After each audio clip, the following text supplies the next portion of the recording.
Hey everyone, welcome back to How to Train Your Gavin. Today I'm doing another In Conversation With episode with one of my all-time favorite authors, VASHTI HARDY, everyone. Give a round of applause to VASHTI. Thank you so much for being on my channel today, VASHTI. Oh, I'm so excited to be here. Thank you for inviting me along. And yeah, I'm really looking forward to having a good hour-long chat with you. Yes, a good gossip. So I hope everyone has a glass to raise to VASHTI because we are celebrating the release of Crowfall, which just came out yesterday. So we're so excited about it. I do have links in the description box for people to buy it if you would love to, because I feel like you guys would absolutely love it. I know I did. And also VASHTI Hardy's social media links are in the description box too. So give VASHTI a little follow as well. So yeah. Yeah, everything's there. Everything's organized. Oh, you've got to be in this business, VASHTI, honestly. Being on BookTube, oh, you've got to be on top of it. But yeah, spoiler free. We're going to be spoiler free as much as we can. So yeah, don't worry about spoilers if you have not yet read VASHTI's Crowfall yet, which I would be surprised because it did just come out yesterday. So if people have already read it, I'd be so impressed. Yeah.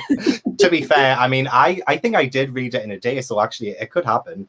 It could happen. Yeah, do you know what? I think it's kind of like it's slightly shorter than Brightstorm by about 10,000 words. So it's pacey. Oh yeah, it's very, very pacey and very action-packed too. Like, anyway, we'll talk more about Crowfall. First, I want to get to the fun icebreaker questions that I didn't show VASHTI before going live or anything. So VASHTI has not prepared for any of this, and I'm excited to see what VASHTI says. Anyway, your first random question is, what is something that is on your bucket list? Oh, New Zealand. New Zealand. Oh, what? New Zealand, yeah. I'd love to. I really want to go to, you know, where they made Lord of the Rings and where the hobbits live, Hobbiton. Yeah. I'm dying to go there.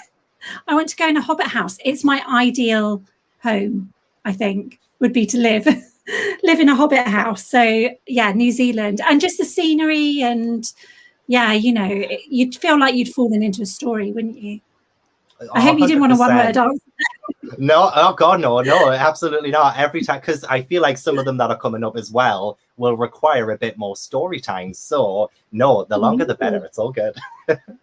I just want to highlight some comments as well. Emma has Hardy out of the library right now. WildSpark. Yes, absolutely, bump it up. Yes, please do bump it up. I love that people are still discovering WildSpark. Oh yeah, 100%. You okay? Bless you. Yeah, sorry, just overexcited. I lose my voice this time of year. I think it's just hay fever, talking too much. I don't know what it is. It's honestly, we're both starstruck right now, is what it is. Hi, James. Thanks for coming along. And as well, it's Linus as well. I think his ears. We might have been talking about. Yeah, probably. Probably. Hello, everyone. No, it's all good things. All good things. We promise. Was that Kayla there? I think as well. I don't know. Was that Kayla? Yeah. So many amazing. Thank you, James. I'll pay you later. And also, if anybody has any random questions for VASHTI or at all about the books, do let us know, and I will highlight them as we go on. We are going to ask some random questions first, so if you do have a random one you want to ask, please feel free. So the next one is, if you could time travel, where would you want to go to? Oh, I think, okay, bit out there. Okay, do it. I'd go prehistoric for sure. Ooh. I'd go dinosaurs, and yeah, I've had some really good dinosaur dreams. So I don't know. They're calling to me somehow. I just I don't know. Sometimes, like when I do school visits, I always get them to do a mix up of two interests and see what story you could build from it. And I often use dinosaurs and Romans as an example. Imagining if you had a mashup, dinosaurs and Romans, what would that world be? And you can imagine centurions on the back of a velociraptor riding across the plains or something. So yeah, I'd like to live that dream, I think. Oh my God. So have you, I mean, Jade wants you to tell us one of these dinosaur dreams. Is that one of them? Yeah, no, that's like, yeah, I suppose that's my real life dream. That's my dream. Well, no, I had a brilliant dream. It was like when you have a dream that's like a movie that plays out like an epic Titanic style movie. Sometimes, occasionally I have these, and I had that in dinosaur form. So it was dinosaurs versus the adults. So the dinosaurs wanted to wipe out all the adults. They succeeded, only children remained. And then when the dinosaurs had finished their job of wiping out the adults because they were making such a mess of the planet, they all sailed out to sea, like, imagine like galleons sailing out. So the parting shot of my dream was these huge necks of dinosaurs sailing majestically. Oh my God. What a great dream. Actually, it's kind of boring when people tell you their dreams, isn't it, sometimes? But that was a good one. That sounds like it was directed by Steven Spielberg, to be fair. That is an incredible dream. I love that. Also, hi to Elle. Elle's here as well. Oh, I love Elle. Congratulations on Waterstones and everything this year. What an amazing woman. What an amazing year. What an amazing writer. Yeah, we are just Elle fans over here, okay? We stan Elle. Do you have a favorite comfort movie? Oh, yeah, When Harry Met Sally. Is nice one. Yeah, is my go-to. In fact, any Meg Ryan really is a Sleepless in Seattle is a goodie. So your books are so different to that as well. It's like I was kind of expecting you to say something a bit more, I don't know, like fantasy or like Disney or something. Yeah. I do. Like, I've got quite mixed taste. I love a good romance. I love a good fantasy, of course, although we need more, don't we, really? Like, it's hint hint.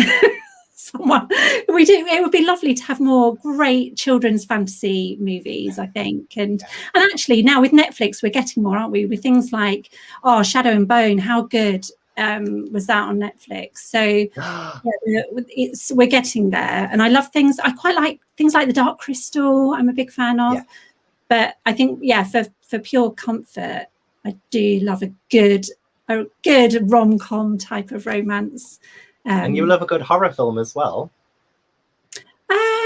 Or is James joking? Oh, yeah. It's James joking. No, James. Yeah, James knows I scare very easily. I'm such a scaredy cat. Once we went on a writing thing, and he hid Woody in my bed, from Toy Story. So when I went to bed and I opened the cover, there was Woody just staring at me. Oh my God, that would be a little bit scary though, to be fair, because anything doll related, it does creep me out a little bit, even if it's Woody. It's those cold eyes, isn't it, of a doll?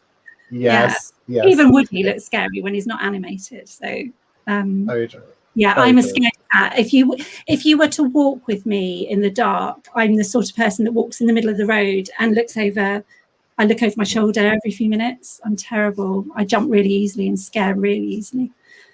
We'll have to watch it. We'll have to do a movie night where we watch a horror movie just to have a bit of a laugh. I feel like it would be so fun. I mean, maybe not as much for you, but I think it would. would. You know what? Yeah, actually, my husband often says, like, we should put on a movie but everyone should just watch your reaction because that's priceless. It will go viral. I would love it. So, I mean, everyone knows you from your amazing talents of writing. But what is on the opposite end of that, what's the most useless talent that you have? Oh, gosh, I really wish I had a prop now. I'm looking at anything that would. I'm like, no, there's nothing in this room that would serve the purpose. But I used to be a majorette when I was not like near past when I was at school. So I can twirl a baton. Pretty well. So you would have showed us. Sorry. I was going to say, so you were going to show us if you had a prop, you would have shown us. I would have. I really would have shown you. Okay, if we do this again, I will buy a baton. If I haven't scared you off, we will do it again. And if the writing ever dries up, available. Of course. What is your best cheesy pickup line? I have one if you want me to go first. Oh yeah, do yeah. Okay, my cheesy pickup line is, "Are you a Vashti Hardy book? Because I'd certainly pick you up off the shelf." Oh my God. It works every time. You know what? I challenge you to use that in real life. I don't think ever. I'd actually, do you know what? Let's meet up in real life and go for a night out. And I'm gonna, you know, like that thing with Ant and Dec, who are voices in your ears. I'm gonna hide in the back room. You're gonna do the pickup lines, and I'm gonna be listening and prompting you. That is actually a fantastic idea. I feel like that would be amazing. We are definitely doing that. We can do this. It could be Gavin Vash pickup. Maybe like if we blend our names together, like you like to do, it could be like Gashti or Vashin. Vashin sounds much better. I agree. Vashin sounds incredible. Let's do it. I mean, we could start doing the first episode on my channel, and then we can go to Netflix maybe, and then see where we go from there. Sorted. And you know, I love it. I've never used a pickup line in my life, I don't think. But I did get married quite young, to be fair to myself and my pickup lines. If I did though, do you know what? I can't resist. I love a bit of Joey and Friends. I love a bit of how you doing. Well, that was smooth. You got me. I love this. Gash, Vav, all not great. It's not. I mean, but Vashin is the new. I couldn't think of anything there either. It's all good. No. Okay. Kind of. I hope that this will make us laugh too. Do you have any embarrassing author moments that you can tell us about? Gosh, I can't think of anything that's happened that's been too embarrassing, which leaves plenty of time, of course, for some embarrassing moments. Yeah, I can't think of anything off the top of my head. Usually, any embarrassing author moments probably would involve my good author friends, James, Nicole, and Lorraine Gregory. Because like when we're together, there's always some sort of mischief or other to be had. We often just get lost or end up in ridiculous situations. So yeah, I can't think of anything specific, but if it was to happen, it would be with them. Excellent. We're definitely going to have to come back to you in a year's time, and when all the restrictions are lifted and everything, you've met up with them, you can let us know if anything really embarrassing's happened. So a last couple before we go to the adult questions or the grown-up questions. Have you read anything recently that you would recommend? Oh yes. Gosh, I love the Ship of Shadows. I didn't read it that recently, but I really, it's I mean, as you probably know from like Brightstorm, I love an epic kind of adventure where there's movement and travel and things like that. So the Ship of Shadows kind of does all of that, and an all-female crew of pirates. What's not to love in that? So lovely Mia, who you've got on soon, haven't you? I think next week. Yeah, I'm dying to meet her in real life as well. Yeah, she seems like a real sweetheart, and I love her writing. So that's something that I've read. I read it last year, but it was fabulous. So that's my if you like something like my kind of books and you've not discovered that yet, then that would be my top recommendation.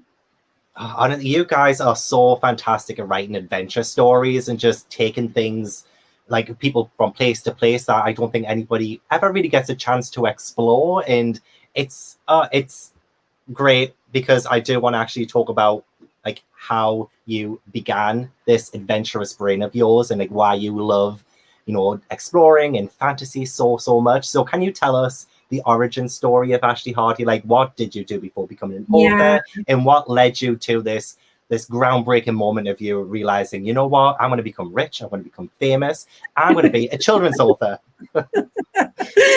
So okay, so I think it probably comes down to having quite a boring childhood.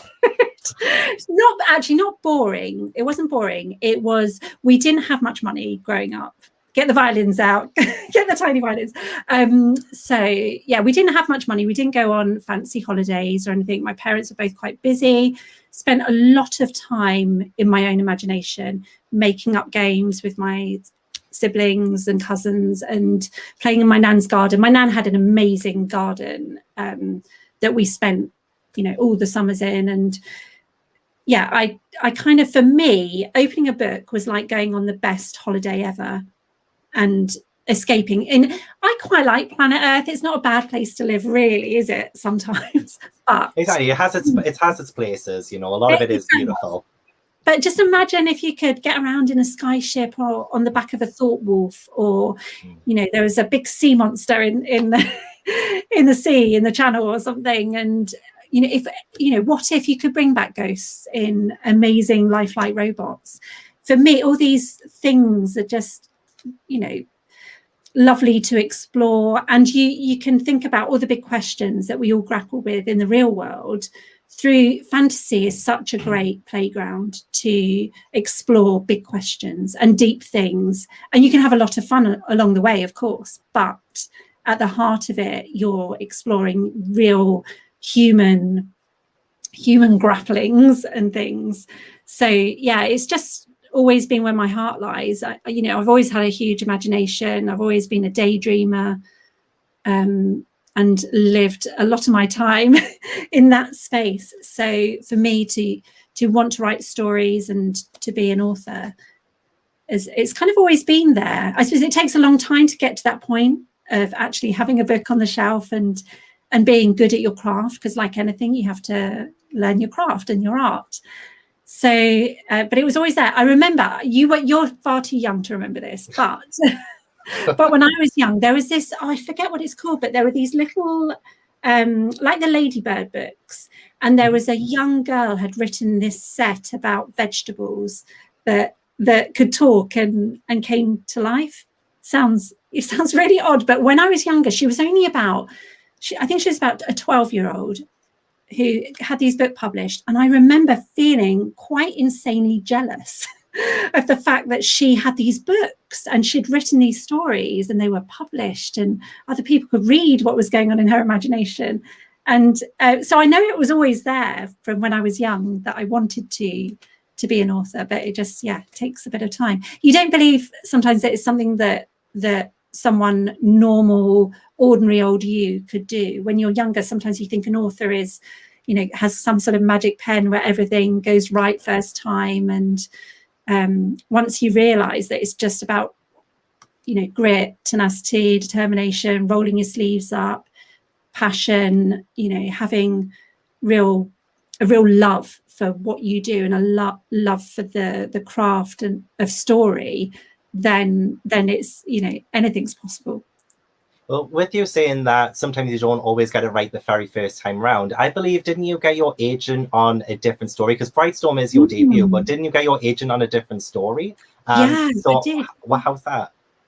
So I wrote a story, it was probably going back about 10 years ago now, which was the essence that became Crowfall. Completely different. Oh. The heart remained the same. So it was Crowfall is like a regeneration, I suppose, of that idea that Kate Shaw, my lovely, brilliant agent, signed me for. So then it was called The Seer.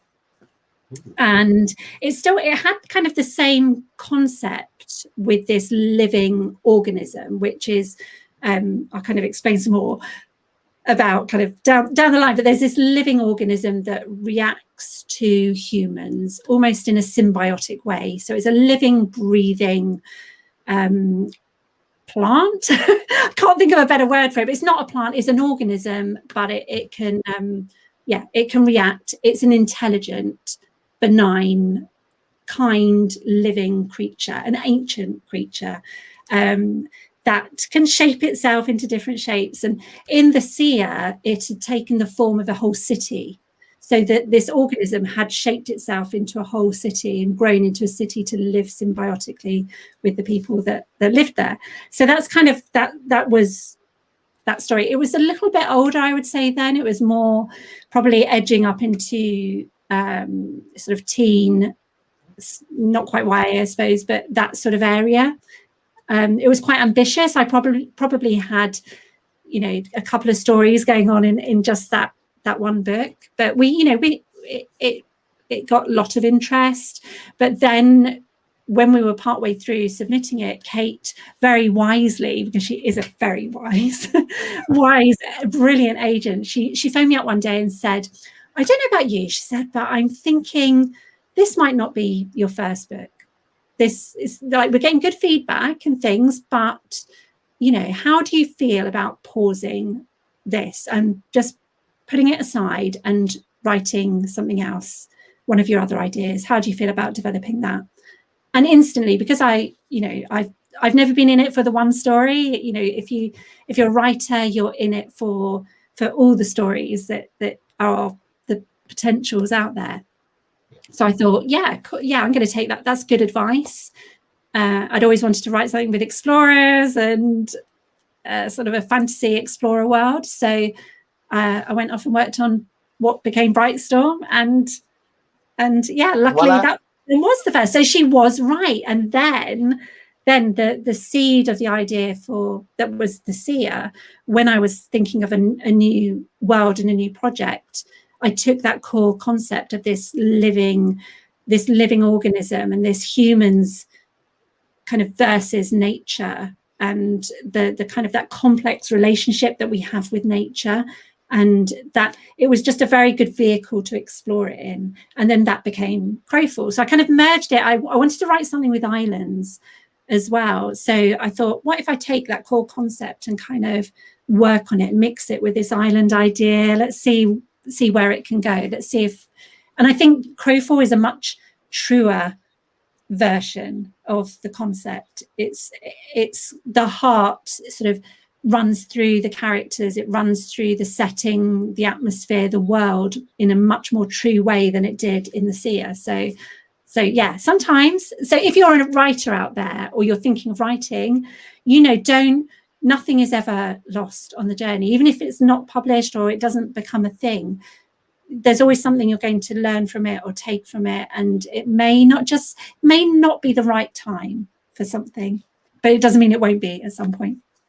I think a lot of people will probably take that as like very inspirational, actually, because I know a lot of, you know, up and coming writers or people who try to get published do get disheartened. I mean, you must have been a little disheartened when you thought, oh, this story that I've created probably wasn't going to be the one, especially like in the very early stages. But I bet you can't imagine Crowfall any other way now. Like the way it's become, like the way you've done it, like this was the right time to publish it, wasn't it? Yeah, I'm so pleased that things. I'm a big believer in, you know, whatever's meant to be is meant to be, and also I had a really good piece of advice from Imogen Cooper, who is brilliant editor at Golden Egg, which I'm sure lots of you have heard of. This sort of academy sort of for blossoming authors, blossoming writers to kind of take your skills to another level.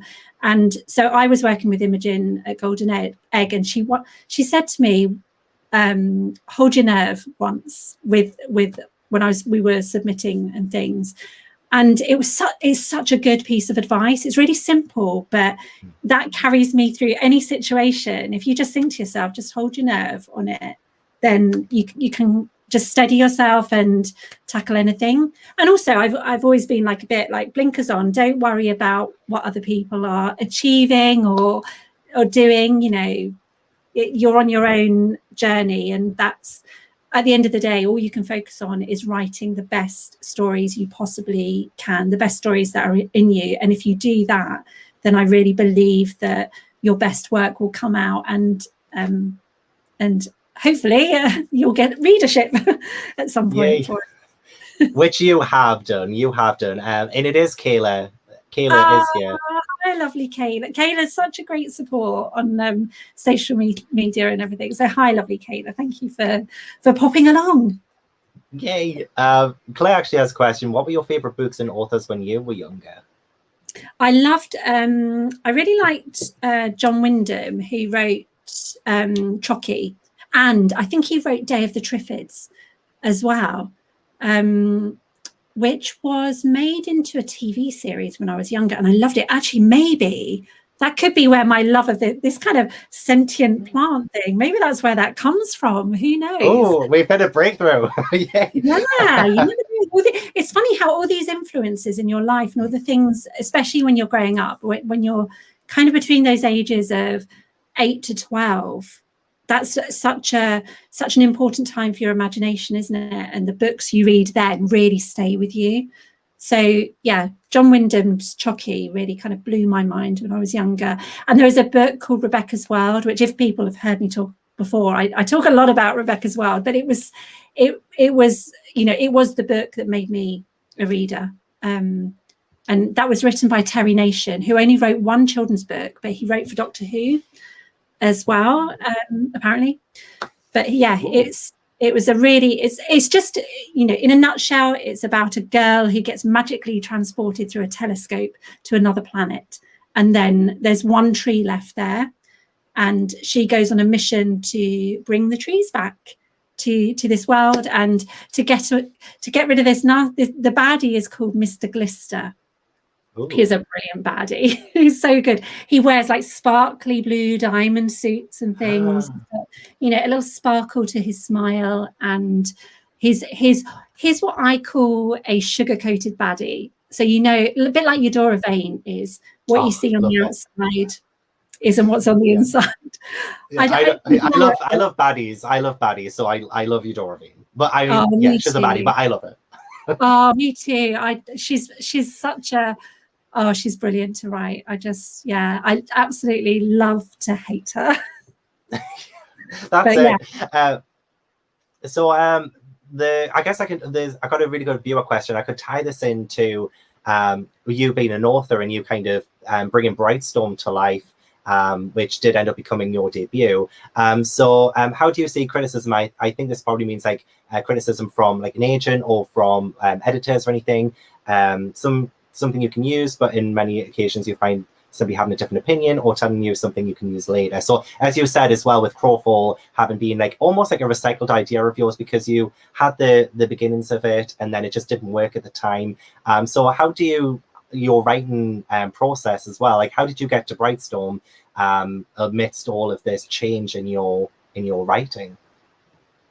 Yeah, so with I think I'm quite robust with the editorial process. All in all, I'm pretty open, I think. And if you think to yourself, the goal is to write the best story you possibly can, and you can't see everything yourself as an author. You can't possibly get that sort of an objective view that you need. Sometimes you're in it and you can do your best, but sometimes a good editorial eye is gold dust. It really is. And I'm so lucky with the people that I get to work with, like Linus Alsenis, my brilliant editor at Scholastic. He gets my brain so brilliantly, and he's got a brilliant way of bouncing things around with me. So sometimes we'll meet up or have a Skype and just chat through the plan. So I'll send something, he'll bounce things back at me, and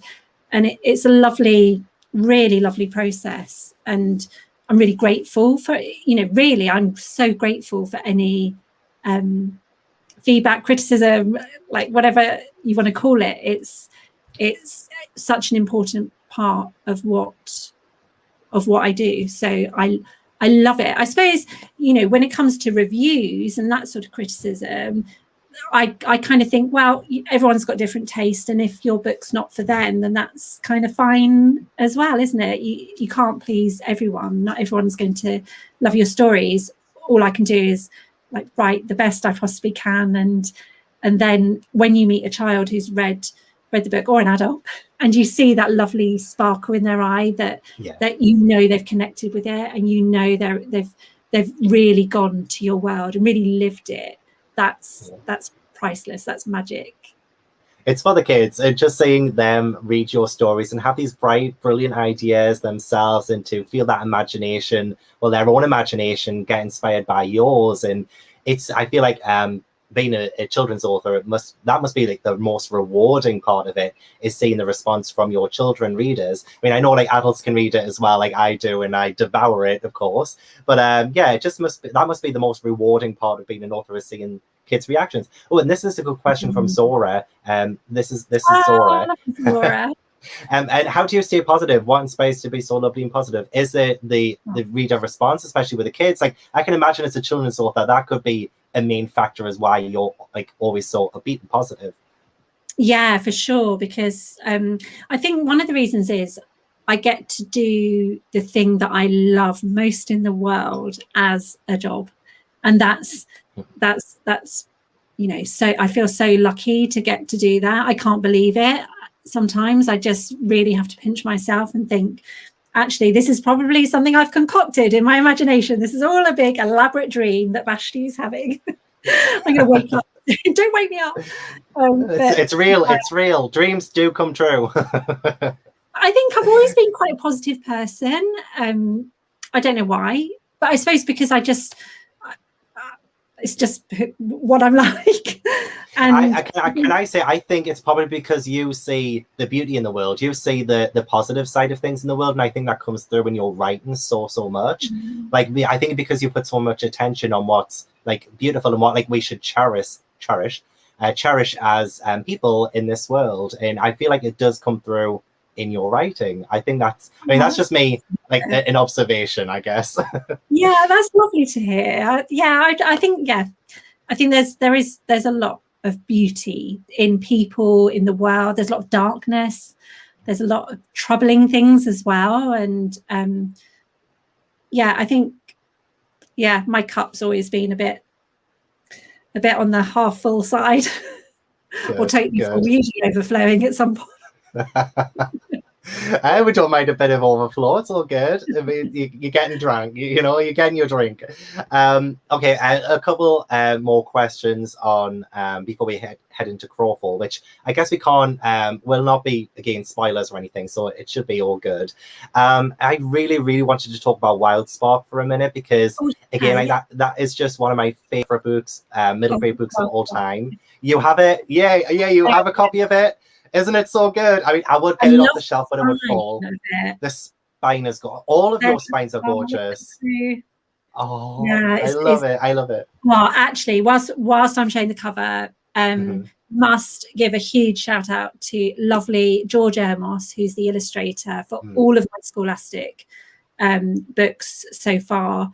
And, wow, what a talent. But also Jamie Gregory, the designer at Scholastic, the in-house designer, who kind of comes up with the initial concept and works with George to refine it, to get the colours right, to get the detail right. He'll come up with all the gold and the lettering and everything. And together, I just think there's something magic that they do in their combination. And I feel really, really lucky. So George is brilliant. I was going to say, having that matching set and just having all of your books look like they belong in the same world. I mean, I hope there is a Vashti multiverse, and all of these books are in the Vashti multiverse. That would just be incredible.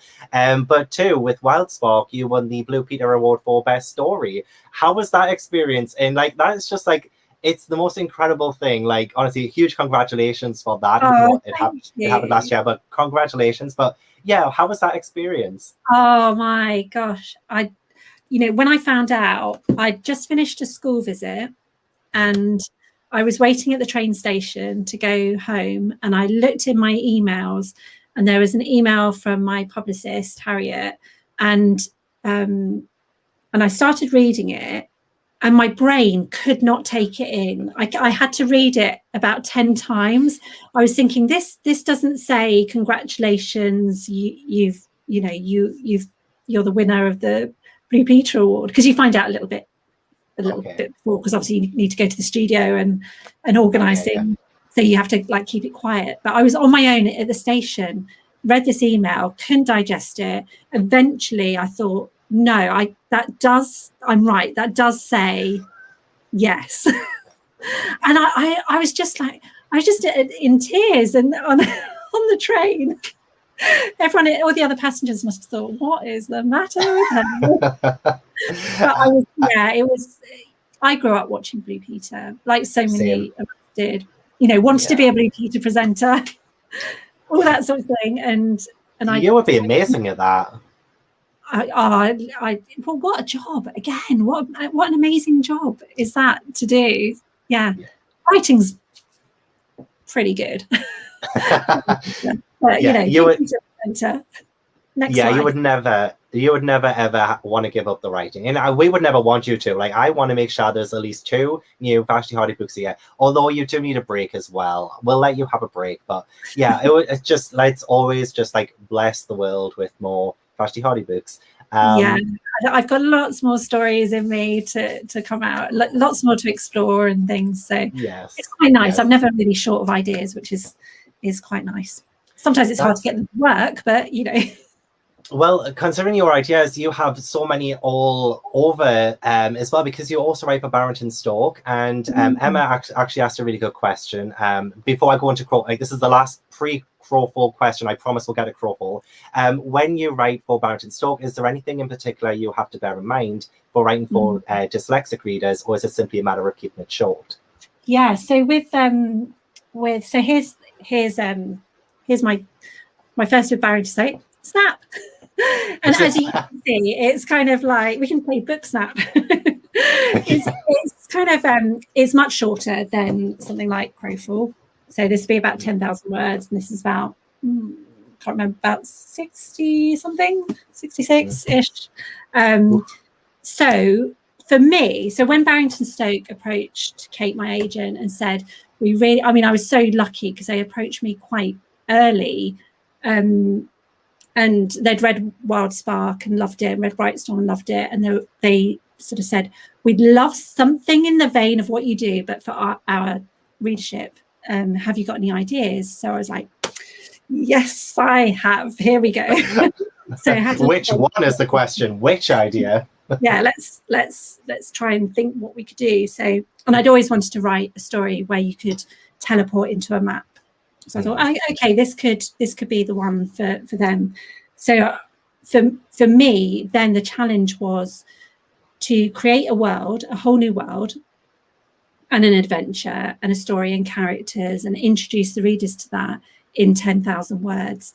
So when you write fantasy and you're creating worlds, you're going to, by the nature of it, have quite a lot of description and movement and action and things going on, whereas you don't have so much of the luxury of that in something that's 10,000 words.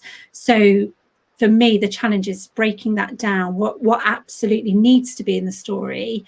What can you tug out that's not necessary? And how can you keep the pace moving, give it complete shape? And I think the challenge then is finding a really succinct way to describe something to create a picture for the reader. So kind of, for example, with Natalie Smiley, the amazing illustrator that works on this series, lovely person as well. Gosh, she's brilliant. But she, from my description, like I think on that cover, this is the town, that Grace Griffin teleports into. They're wardens that can go and help people in need around the land. And when Grace lands in this village, I think I just describe it as the village looked like it had fallen out of a fairy tale. That's all I put. And she drew that. Sorry, wow. Get it right place from that. But that was exactly how it was in my head. So it's amazing how if you choose the right words, I guess all of you, like if I said to you, imagine a village that had fallen out of a fairy tale, we'd all probably see something fairly similar. And it plants a picture. So with something like that, with Barrington Stoke, that's what you want to kind of do with you're carefully choosing what pieces of information to give the reader. And then the team at Barrington Stoke are so brilliant, and they're specialists in what they do. So when they then do their edits on it, they know what to look out for their readership, what might trip them up that you can kind of edit to make a little bit clearer, when to release information and things. So that you're in such great hands when you write for them as well. So it's been a lovely process working with them, and different, it brings my stories to a different readership as well, so, which is nice, and one that might kind of, as they get older, might discover Brightstorm or Harley and all the other books. All of the other books, your first one was published in 2018, right? That was only 3 years ago, and you've already got all of these out too.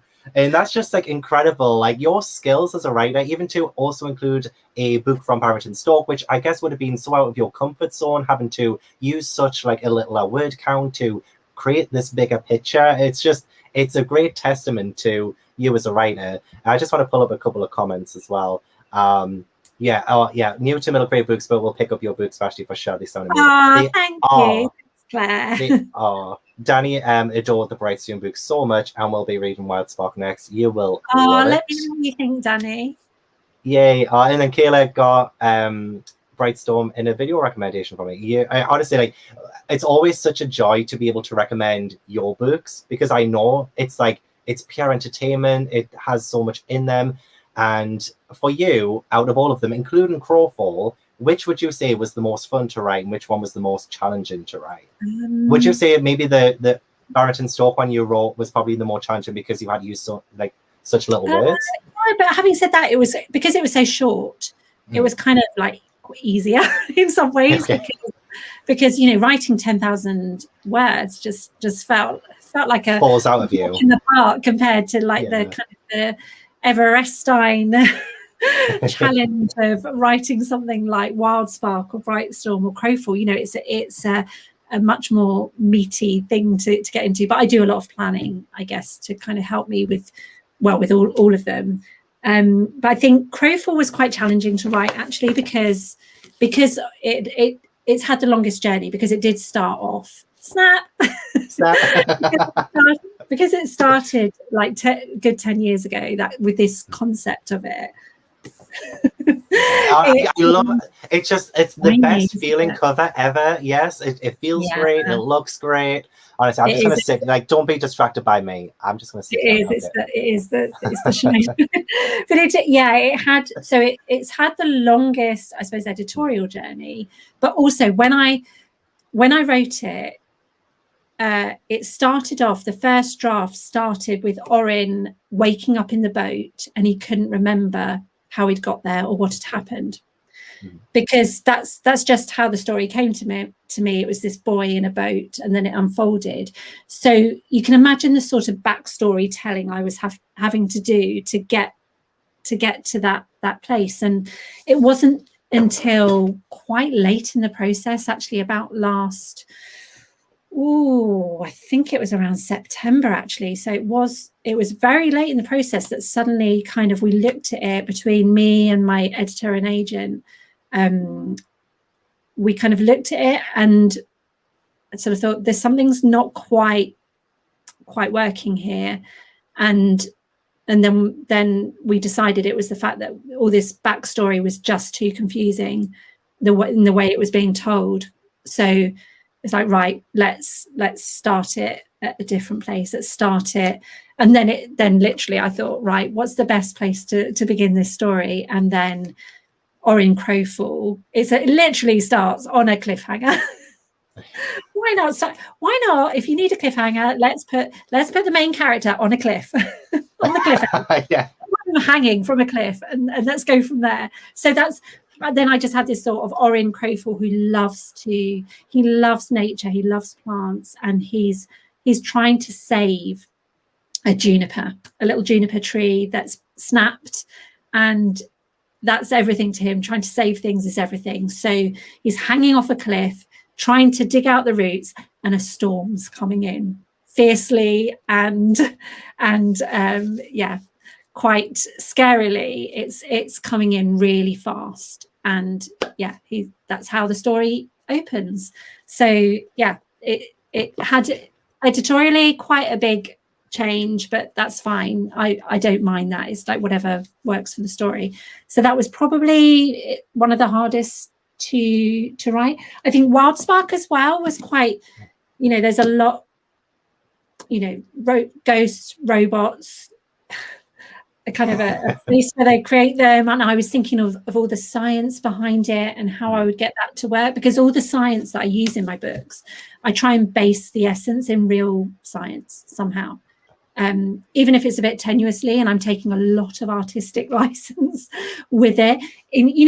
Like in WildSpark. So in WildSpark, it's a world where ghosts get brought back and put in lifelike animal robots that become animated and can talk. So the WildSpark is the name for the ghost signal that they pick up and harness in this quartzite that gets put inside these robots. And my research was looking at real signals in science and how they work. So things like the sawtooth signal are all real, and it's mentioned in the books, but that sort of detail for readers would kind of it's just part of the story, but it's actually based in real science. Makes it feel a little bit more real, like it could actually happen. It could, really. Yeah, I know you said artistic liberties, but I mean, it could, if you put your mind to it. I'm sure a scientist out there could make all of the mechanicals and all of the ghost machines and all of that. I feel like it could happen. We just need a real life Hannah Wollstonbury. That's what I think of the readers. All my readers, they are all the potential Harriet Culpepers or Hannah Wollstonburys or Orin Crowfalls or whatever. Hopefully not too many Eudora Vanes out there. I mean, spice it up. icon, but yes, hopefully more of everyone else. I think if you look at it like that, as that's what you're kind of giving your readers, then and I think all the stories I try and think of, they're all like, what if real life had gone this way? What if science had developed this way? What if the rules of science were just altered slightly? Then what would happen? What if an organism had developed like the Eard in Crowfall? Like, what if? So that's how you pronounce it. I was saying Eard. You can say it however you like, my dear. I don't mind at all. Honestly, a strange word. It's a great word. Oh, right. Okay. I mean, it's a great word. I love it. I mean, there's so much love in Crowfall, actually, and a lot of people are very excited to read it. Jade, honestly, I cannot wait for you to read it. So tempted. So, I mean, because people are really looking forward to reading Crowfall, can you let us know what it's about? So, do you mind if I read the blurb? Because the blurb's quite good. It's pretty good. Linus wrote blurb. Sorry, have a drink of water. Oh, you did? Oh, yes. I was going to say, like, the blurb does hook you in. So, Linus, thank you so much for writing such a good one. It gives you an essence of what the story is about, in a really concise and nice way. So, the stories insisted there were worlds of adventure beyond. Orin Crowfall has lived his whole life on Ironhold, an orderly island committed to industry. But Orin learns a terrible secret. Dun, dun, dun. The island is dying and everyone is at risk.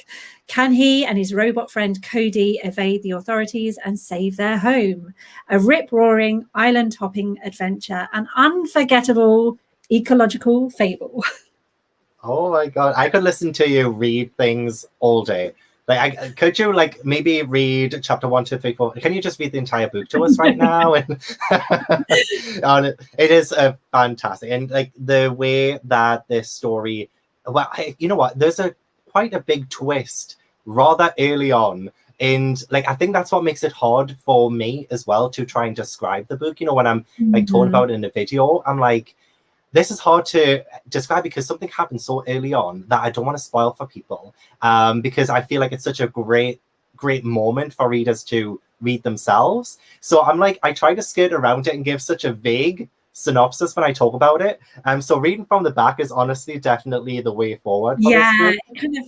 It lets you, there's lots to discover in this world. I think some of my favorite scenes were the sea scenes, which, there's quite a few bits. Well, you can tell from the cover, a lot happens at sea in this book as well. Huge mechanical sea monster, but there's more to everything in this book. There's more to this sea monster that meets the eye. There's more to Ironhold, the island there's great maps in it. Actually, that's kind of quite good. So you get these So you get, oh, there we are. You get Ironhold and Natura, another island. So, and then you get, there's a map of, of sort of the wide sea, the wider world. So you've got Ironhold. Oh my gosh, I'm useless at doing that. Ironhold up there and Natura down.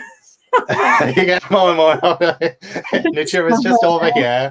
I'd be a rubbish weather lady, wouldn't I? I'd be like, oh. So yeah, 2 islands, completely different. So there's a real contrast.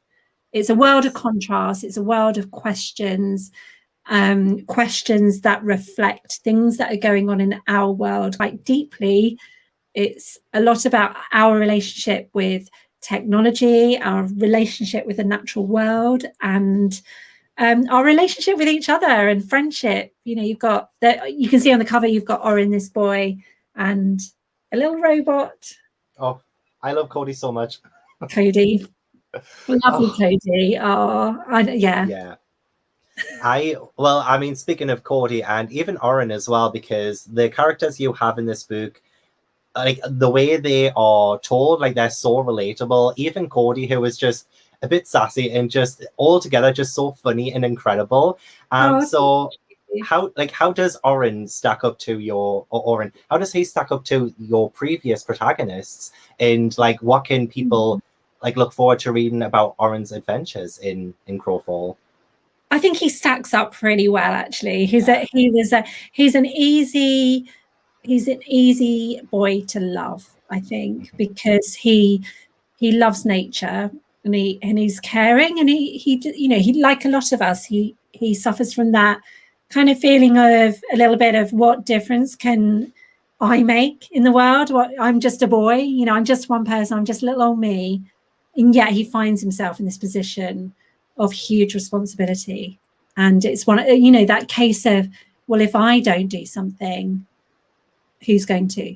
And then you've got Cody, this fixie robot. So fixies in the world of Ironhold, they're the robots, they're fixings.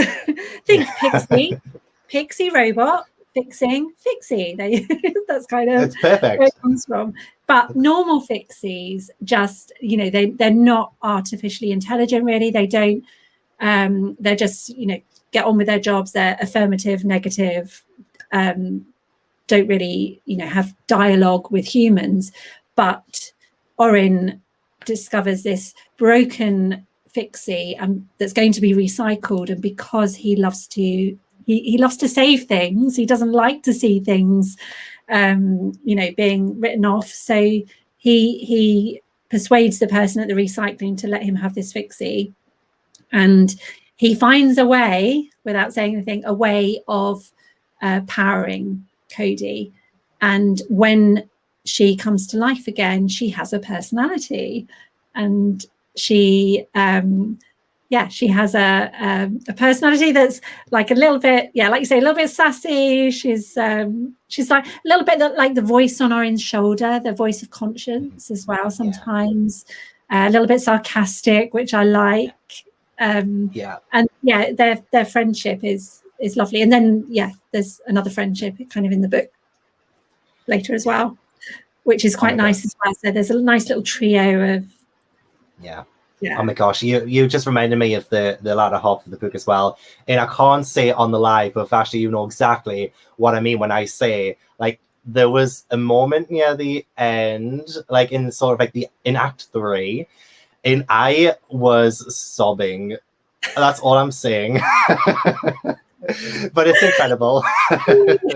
Sorry, Laura Vane laughing at your sobbing. It's all good. I need people to read this book ASAP so we can talk about it. But it's such a rich and vibrant place. Like, setting, the characters within it are just so like unique to the world as well. So how did you approach creating this world, because you also had time units, which I thought were like really clever and like really fun way of making this world seem just a little bit more unique. So how did you approach the world building when it came to, and as you said, you had this idea for, well, a semblance of this idea for such a long time. Like, how did this world form in its final version? Yeah, so I use, when I'm creating a world, I love drawing maps of the world, because that helps it. It's almost like I kind of feel like it's a bit weird, but I feel like when you draw a map, it's almost like you're drawing it into existence, almost like in a galaxy far, far away. There's a little planet that's being born just by the process of your imagination coming, you know, that's kind of I like to think there's a little universe out there with a planet of Brightstorm and WildSpark and Crowfall and Harley Hitch and things and the Griffin Gate, that they're all like in the same little solar system floating around doing their thing. So drawing a map is really important. Pictures, I collect. I love Pinterest. I'm obsessed with creating boards, mood boards for my worlds, and music. Music, creating the atmosphere through songs, either with or without lyrics. Sometimes lyrics can take you to an emotional place as well, or give you an idea, or just soundtracks from movies are great. But for me, once I've set the atmosphere and I can feel it, then I feel like I can take the reader to that place. So I have to feel it quite deeply myself. And I think because I'm quite sensory in my imagination, so using music and images helps me to create that, and drawing as well. So that's how I kind of create the world. I've forgotten the question. Have I gone off on a tangent? Oh no, it's fine. Continue. Yeah, so that's how I kind of go about creating the world, and then I forgot what else I was going to say on it. I'm sure there was something. It'll come to me. If you ask me something else, it'll come back to me probably.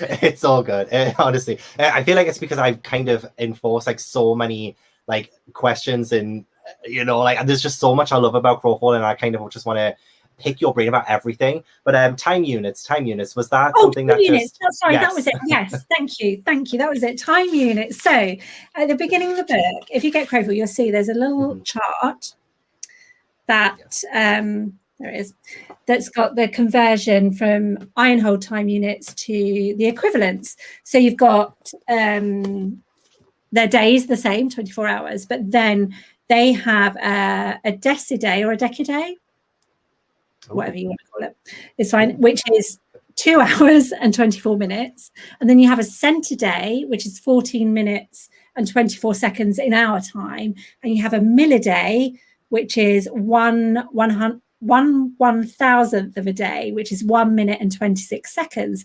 Because the reason I did it was because if you think about it, if you're creating a fantasy world, their concept of time, their concept of measuring things would be, you know, their own unique way. Why would they take on 24 hours? It's really interesting actually, if you want to research where 24 hours come from and the reason for our system, it's really fascinating where it all comes from.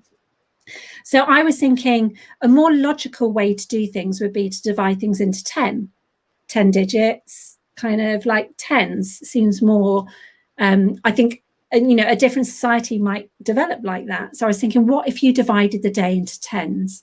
What would that system be like? So that's what I did. I just took the day, divided it into 10. So you get from that, you get the decaдаys, 10, or deciday. I suppose we say decimal, so it should be deciday really. Let's go deciday.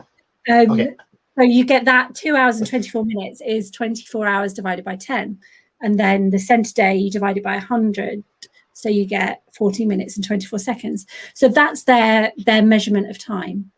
So when I was writing it, then I had to kind of, every time, if you think about it in language, you might just say, oh, I'll just be a minute, which they wouldn't say in their world because they don't have minutes in the same way. So when they're having a conversation, if time units come up, I have to use their way of thinking of things. That's so interesting. No, sorry. Yeah. I was just going to say, it's so interesting that you thought, like, that deeply about this world, because that's true. Like, why would this whole other world and this whole other civilization use our time? And it's just like, yeah, it just blows my mind, because I never really thought about that before in a fantasy world. Like, how do they measure time and stuff? It fascinates me so much. It's just the level of detail has just, you've just blown us away again, Vashti. You've blown us away. It's true, you know, like I do think like things like that signal to the reader that things are same but different, you know, familiar but unusual, familiar but different. You know, this could, I always think of the world as Crowfall, and you'll know by the scenes in the sea. There are a few things that I drop in that I do on purpose to make you think, okay, could this be a very, very future Earth? Could this be a very, very past Earth? Could this be another planet that's somehow related to Earth or not? Could this be completely unrelated to Earth? Like all these, there's a couple of, you know, where have these creatures come from? Where have the organisms come from? So there's a couple of things I do in it that are just literally to just make the reader think, I wonder if this could be X, Y, and Z. I wonder if this is where this elements come from. Yeah. So I'll leave that up to you, but you probably know what I'm talking about, but I'll leave that up to the reader to discover. Oh, the Vashtiverse is vast. Honestly, it is. I love it. So as you mentioned before as well about nature and technology, you weave both those in so well into the story too.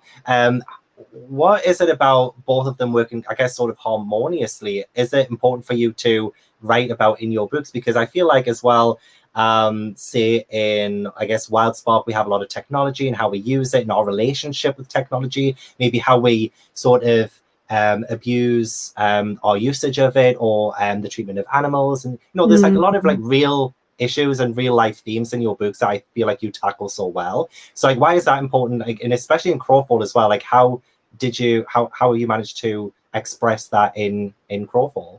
Oh, thank you. And I think all of the stories, that's something that they all have in common. I'm doing it in a different way with different sort of central themes, really. But at the heart of it, there's a big exploration into the humans and technology, and humans and nature. This kind of triangle of humans, nature, technology, and how it all works. Because we live in such a, you know, you think of, when I was at school, there was one computer per corridor, and that was it. And now, you know, my first mobile phone was, I'd have to lift it up like that. So now technology is so fast and moving so quickly. It's that Jurassic Park thing, isn't it? Of just because you can, does it mean you should? You know, what are the decisions that we make? And for every discovery in science, it's always, scientists are brilliant people who discover these things with great intentions, but there's always a Eudora Vane type of character on the sidelines who would take this invention, this advancement in science, and think of using it for different gains, for maybe control reasons or whatever it is.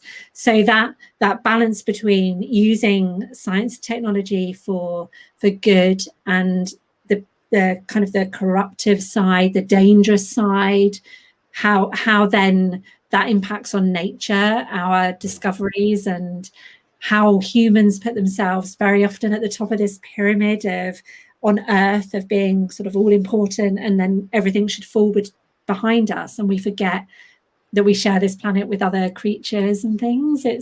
It's infinitely fascinating to me. So creating worlds where I can explore it in a different way is just really me grappling.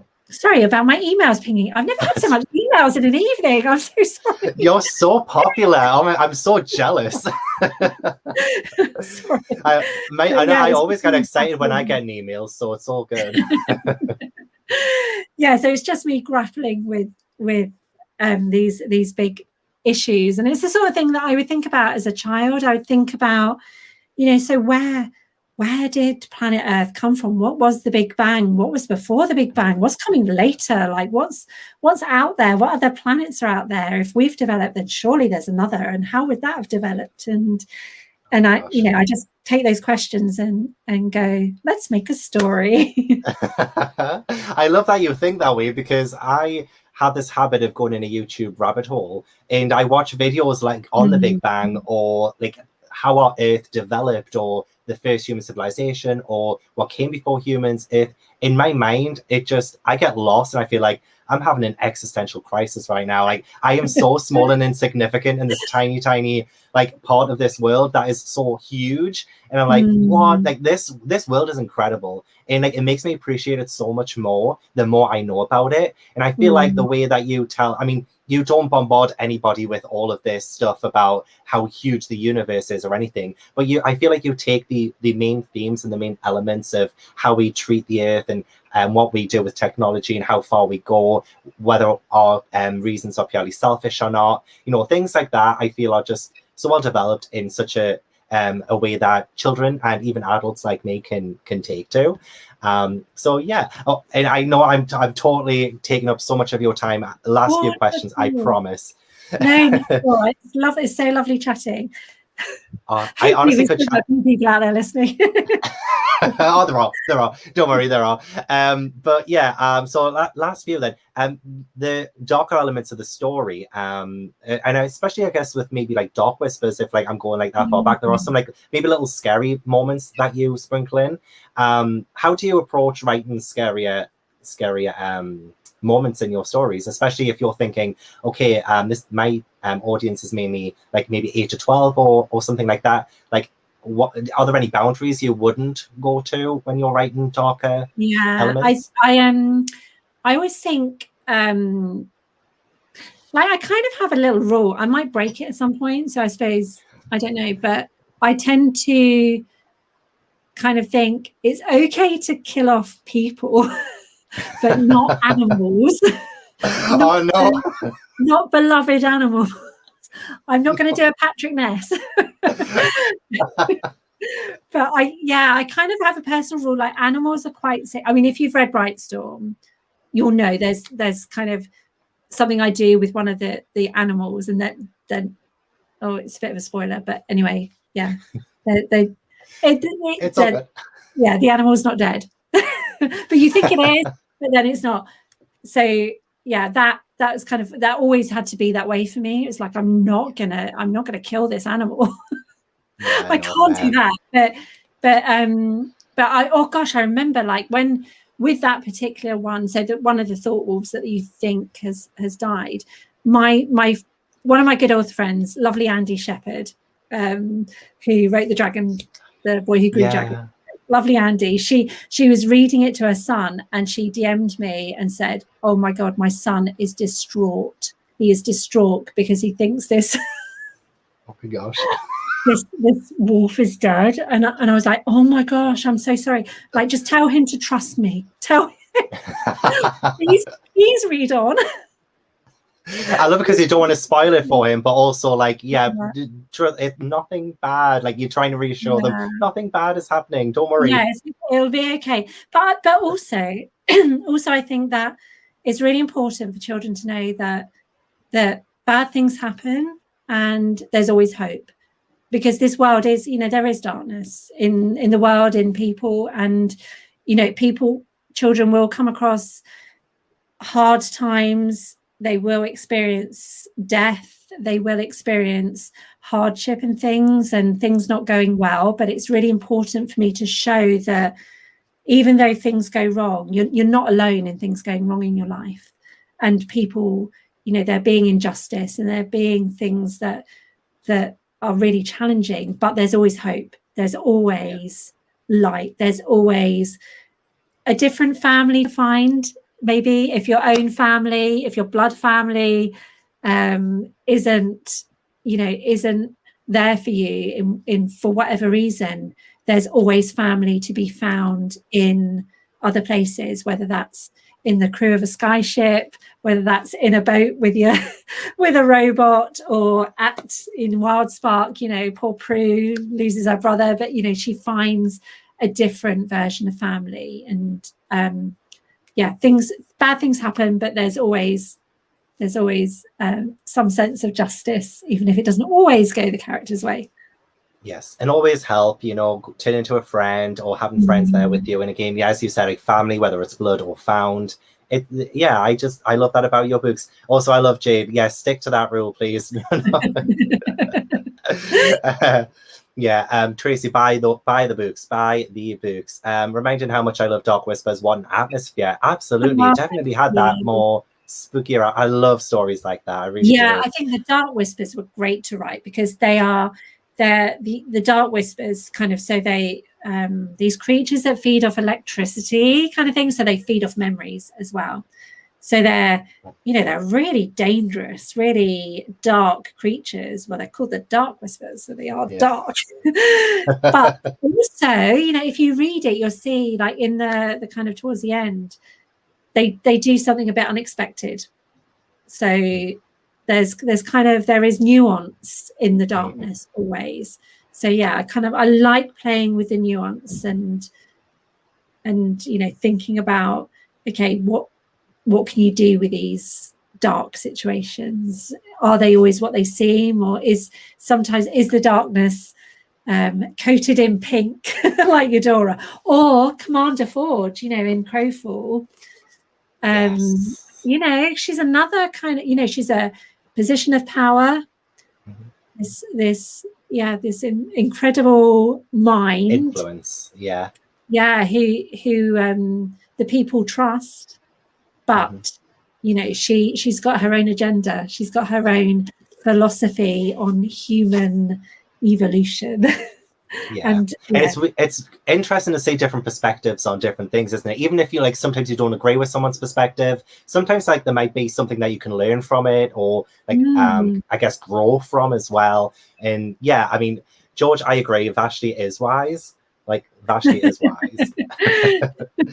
Occasionally, it doesn't happen. All the time. You've heard it yet. Has writing these stories, I mean, you seem to love it so much, especially we've seen you having so much fun with doing some of the nuance and some of the things you write and just the worlds that you build.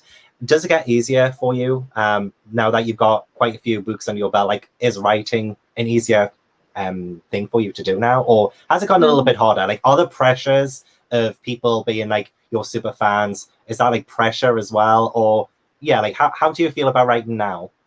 I think I'm always the sort of person that takes a challenge and runs with it anyway. So I always think, okay, so that's I'm proud of that. Right. How can I push it further? How can I write even better? How can I improve? How can I, I think always when I read back, when I get a proof copy of whatever I've written, I always cringe. I always open it and think, or maybe I would tweak that now, or maybe I could have done that better. And so I'm quite hard on myself a little bit as well. Whilst I'm really proud of what I do, I'm always trying to improve and write a better story the next time. So yeah, I don't really feel the pressure to do that. The only pressure comes from myself really, and wanting to write something good, because that's part of the craft of being an author is trying to do something but really great and connect with readers over it, to take them there, to be the book that makes them a reader, to be the book that when a child grows up and becomes when they're in their 40s they turn around and say oh, do you remember, God, the teacher read us Crowfall at school. I love that book. That really made me think. And, now I'm an ocean scientist or something because that set a little spark off in me. You never know. You never know what if something you do is going to have an impact. I like the thought of ripples in ponds, you drop something in and you never know what's going to grow from it. Yeah, and you could end up inspiring the next biggest writer as well. You just have this kind of this huge influence with your stories. So with Crowfall, what's something you're really proud of about it? Whether it's how you wrote it, or maybe any specific moments, or a reader reaction so far. What's been the proudest moment? I've had some really lovely reviews from bloggers, which is always, I really appreciate that, you know, people take the time to read and to write a blog and to go to that effort. That's really lovely and touching. So when someone connects with it and the ideas within it, and usually they articulate it much better than I could, how the themes in it and things, that's always really lovely. I think I'm really just I'm proud of just actually making it the idea that got me the agent that then we kind of parked. I'm proud that it became something that the heart of it stayed true, the heart of having this humans versus nature in this organism, and that it just had life is lovely. So yeah, I'm kind of I feel pretty proud of Orin and Cody. But it's kind of like being a parent. It's like you look at your characters like you would your own children. Yeah. You're like, oh, bless them. Well done. Look at you in your boat out there in the big wide ocean. Well, you should be proud. You should be proud. Literally, I'm James also saying you work so hard. You can be sure Vashti puts all in her writing 100%. You can feel it. And as well, Linus as well. So incredibly hardworking. We totally say that. Back at Linus, he's really hardworking. Gosh, I don't know how he juggles all us authors and our crazy imaginations. Yeah, you are all crazy. It's incredible. I mean, round of applause to Linus for putting up with everyone. So get one of my draft ones, and he's got to read it.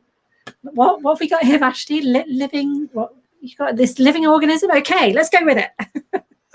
Is it weird then? I mean, this is like an on-topic question, but one I didn't write down. But is it weird then to have somebody who has read something like so raw, like a very first draft? Like, is it weird to you? Like, do you look at them and you feel like you've seen me? Like, because I know, like, if I sent a draft to somebody and I was like, you've seen me at my lowest, like, you know. Oh yeah. Is that kind of like a similar feeling when people are reading your first draft to what it ends up becoming? Yeah, I think you have to like not worry about the cringe of you might have made silly mistakes, or you have to. I think you just as an author you have to lose that kind of that worry about being naked in your first draft, which is what it is. You just have to, because you just like drop the clothes and get on with it. I wanted to use that kind of analogy, but like I was trying to skate around it, but I'm glad you used it. Sorry. I'm so glad you used it, because that's exactly what I was like. They've seen us naked, like is the kind of when they read it first. Like that, but that's you know, I mean, and sometimes I think when I was writing WildSpark, we were on such a tight turnaround with trying to get the draft done. And I remember sending Linus a draft and there were great gaps maybe missing. And I just scribbled notes sort of saying, oh, don't worry, I'm going to come back and sort this bit out. And there'll be a bit of description here or little things like that. And I'm not quite at the ending yet, but you kind of, this is so you get the gist and those sorts of things. And yeah, I think that's the hard thing when you're on book 2, 3, 4. With book 1, you write it, agent, submit it. It's kind of at a certain stage already. But then maybe when you're under contract to do something, you've got a tighter turnaround to do it, which I never mind. I do love a deadline. Yeah, keeps you focused. It does. It keeps you motivated, and also, as Amelia Earhart said, the only way to do it is to do it. So, I always kind of think that. I'm just like, right, just get on with it. Yeah. Just get on with it. Roll your sleeves up and just sit down and do. And why wouldn't you? Because it's such an amazing thing to do. It's such a great thing to do, to sit down and to create characters, worlds, and think that readers are going to go along with on this journey with you. It's I like to think readers are they're the secret character. They're like the stowaway in a book. Like when you pick up something like Crowfall, I like to think the readers are the secret stowaway in that boat. They're like there's another invisible person beside them, and that's the reader in there. So that's my job, is make you feel like you're in that boat.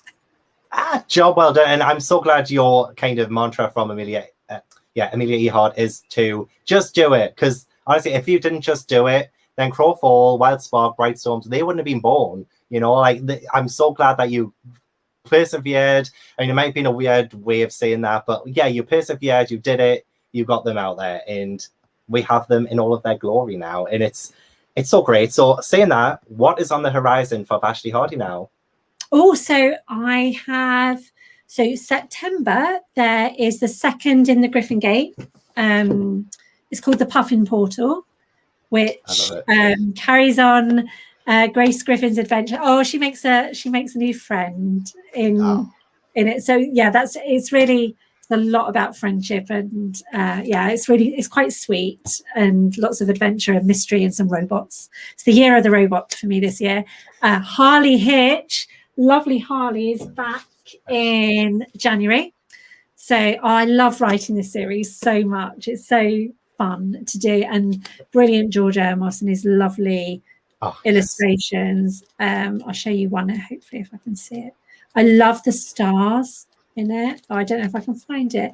There's a lovely illustration with them at the Star Chatter Observatory. There it is, where you can go and talk to the stars, and they all have personalities that you can see. Oh yeah, I love that picture. They're all kind of divas up there. So Harley Hitch 2 has been written. It's called Harley Hitch and the Missing Moon at the moment. Whether that title will stay, but I think it will. The steampunk circus comes to town, so it's a circus like no other, and the moon goes mysteriously missing when Harley, you know how she likes to get into mischief, accidentally breaks the disappearing box, and the moon goes missing, and it all kicks off in the world of Inventia. So Harley Hitch is January, and then there's the book 3 of the Griffin Gate, the Raven Riddle, comes out in March. So that's see, the cover's not been released yet, but it is Natalie Smiley has excelled herself. It's gorgeous. Done it again. You want to holiday in it. It's such a good cover. And then top secret. So I can't say, but there'll be another 8 to 12s, another upper middle grade with Scholastic for kind of next May. That will be in the vein of the kind of the other group that I do, and I'm so excited. Oh my gosh, yes. It's so big. I think it'll probably be announced sort of like, keep an eye out, sort of September, October time. Mm-hmm. But I'm writing that at the moment, so I'm fiercely tapping away, just starting. It's all planned out, and it's going to be big. It's going to be huge. It's going to be explosive. Oh. I mean, look at the reactions now. I mean, yes. I mean, there's just so much to look forward to, which is even more reason to follow VASHTI on Twitter, Instagram. So this announcement, whatever it is, you guys will not miss it. Like, don't miss whatever's coming next for VASHTI. And there's so much that you've got that's coming up too. Like, there's tons. Can I ask Tracy's question as like the last one? Because Tracy asked it. So this is a good one.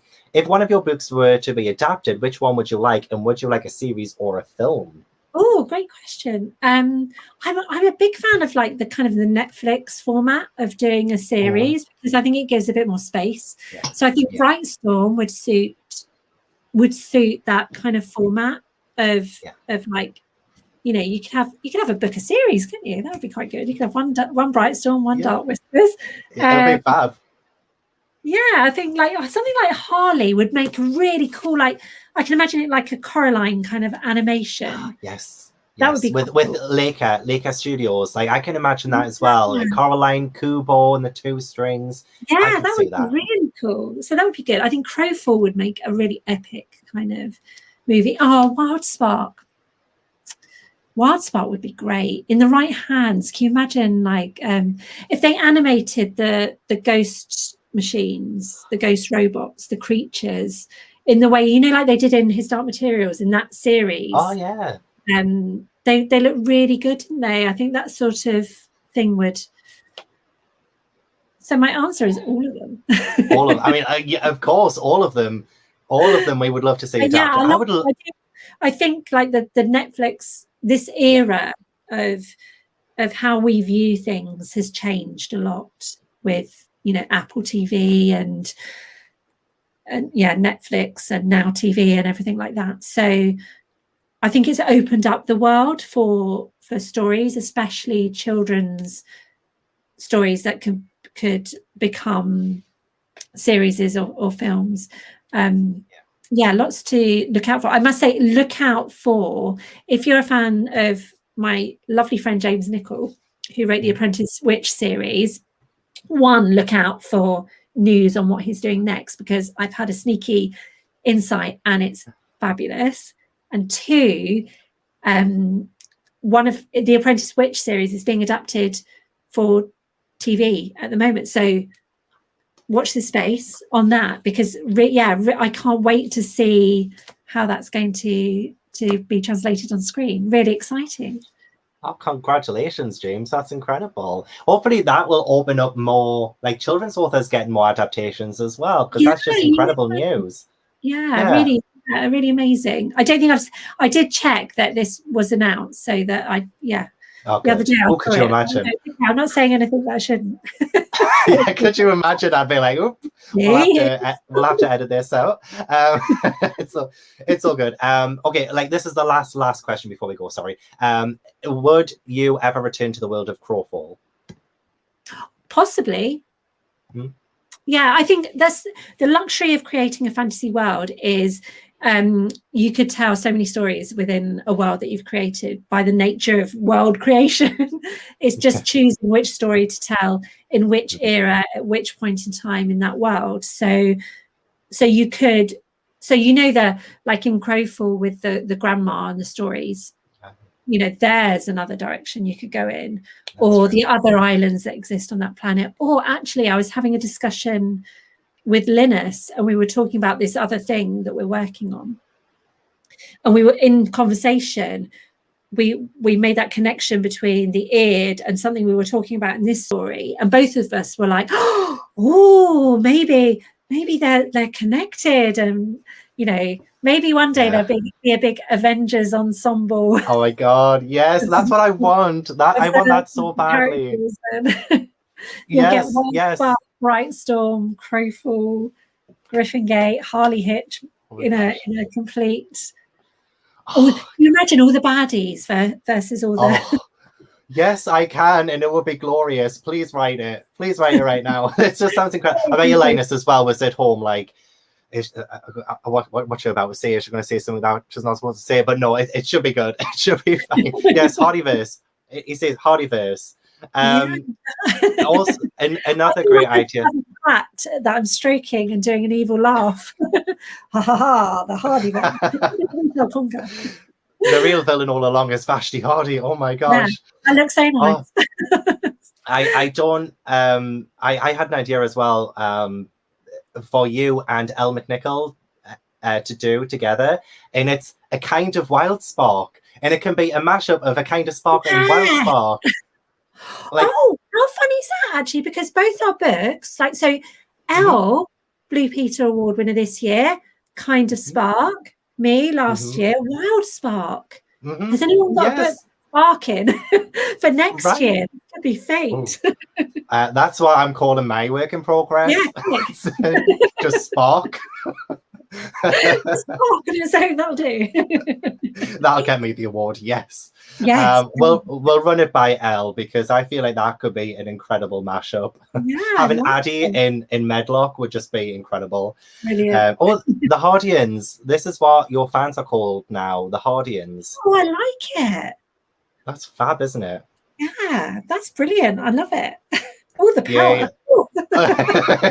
Well, I mean, the power is going to get more and more real because this is pretty much the end of the interview. I do want to remind everyone that the links to buy Crowfall is in the description box.